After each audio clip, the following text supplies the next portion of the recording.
All right, Henry. Well, this week we, of course, launched Woderton onto our Newgate roster in 2026. We've been blown away by the support. But the number one question that keeps coming up is how did this joint venture between Coolmore and Newgate come about? So I'd love for you to talk us through how the deal went down and perhaps really go back to the genesis of the story, which is really your relationship with the Magnier family. Thanks, Bruce. Yeah, the response to Watson's been unbelievable, and we're incredibly fortunate to all the people that have booked mares into him. And first and foremost, the respect that I've got for John Magnier is like no other.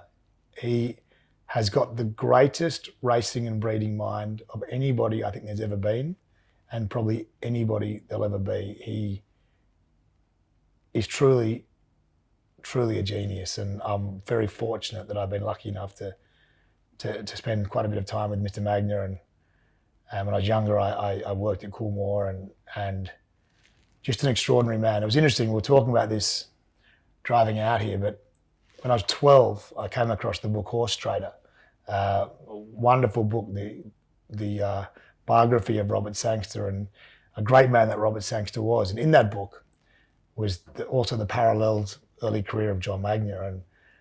And it was just phenomenal. It was the moment in my life when I saw what could be done.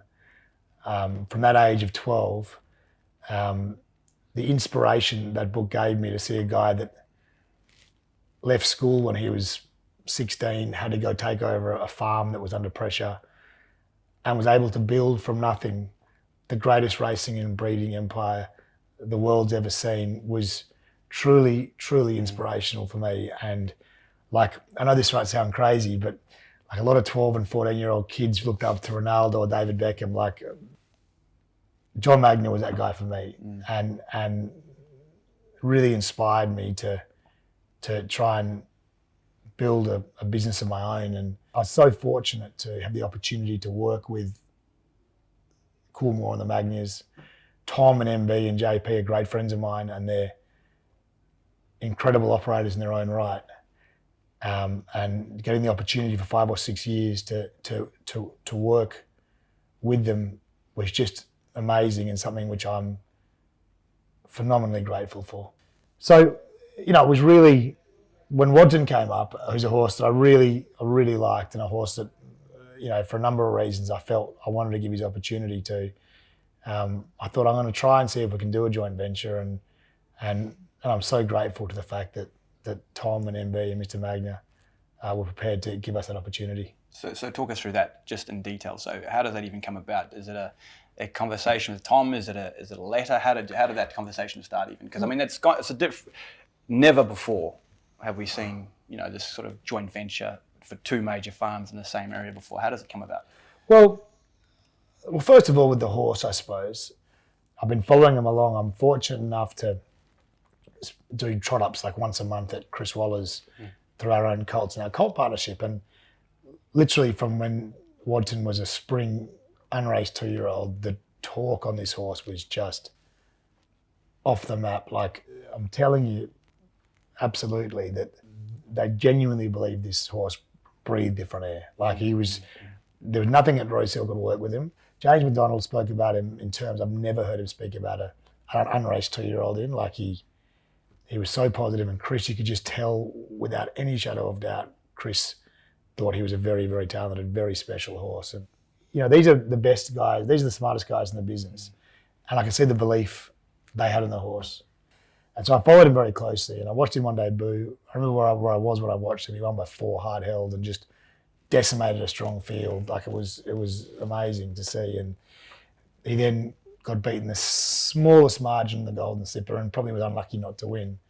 In which case he'd be a $60,000 or $75,000 stallion, not a $15,000 stallion. And Daniel O'Sullivan, who was well known to work closely with us, he was very bullish on the horse. He had his peak 2 ratings of 2-year-old very high. Time Form had him the highest rated 2-year-old of the year. He was a horse with immense talent. And so I've been following him along closely, and obviously Coolmore have had so much success with their own racing partnership. They've got a plethora of stallions that have come in the last 2 years.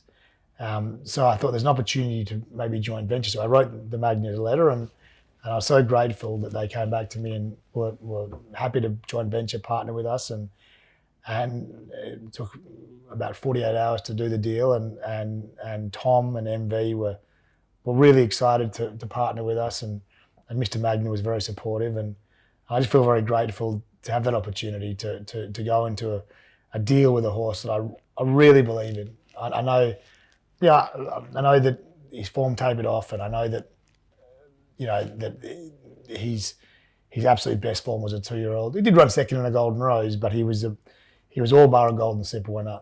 He was a phenomenally talented 2-year-old, and for one reason or another, we didn't see his full potential. But I know how good he rated. I know how good the smartest guys in the game thought he was, and I am determined with you and Jim and the entire team to give Waddington a phenomenal opportunity at stud for 2 reasons. One is because I really believe in the horse. I love his pedigree, I love his physique, and I love his natural ability. Deep Field reflected those exact types of things, right? He didn't win the Group 1, but he was Group 1 second, but a brilliant ability, great pedigree, and a magnificent physique. And he really reminds me of that style of a horse. But secondly, we want to do a great job with Woden because of the opportunity Coolmore's given us to joint venture with us, and we don't want to let them down, and we want to give the horse every possible opportunity. And we are going to breed some great mares to him. Delighted that Coolmore's going to support him, and John Camilleri, who is his breeder and now also a co-owner in the horse, is going to breed some really nice mares to him too. John's probably the best breeder in Australia. I think he's a phenomenal breeder, bred Wings in Vancouver, and just the most extraordinary breeder. So between our mares and the joint venture, I think he's going to get for a $15,000 stallion, I don't think you're going to see a horse get a better opportunity. And the drive and determination that I've got to give this horse the most phenomenal opportunity for a $15,000 stallion